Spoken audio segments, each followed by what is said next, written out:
Pirtobrutinib is a non-covalent BTK inhibitor, which in the original BRUIN study published in Lancet earlier this year, really showed tremendous potential for efficacy and safety.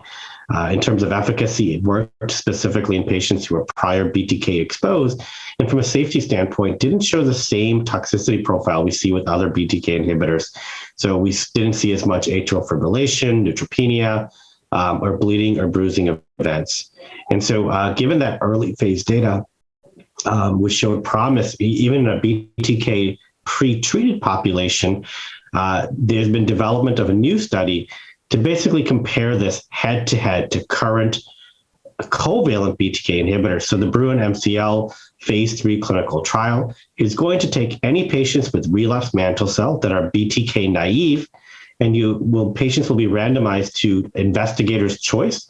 So they can choose between the approved BTK inhibitors. They can give Zanubrutinib, Acalabrutinib, or Ibrutinib as a standard of care option. And then the other half of patients will be randomized to Pirtobrutinib.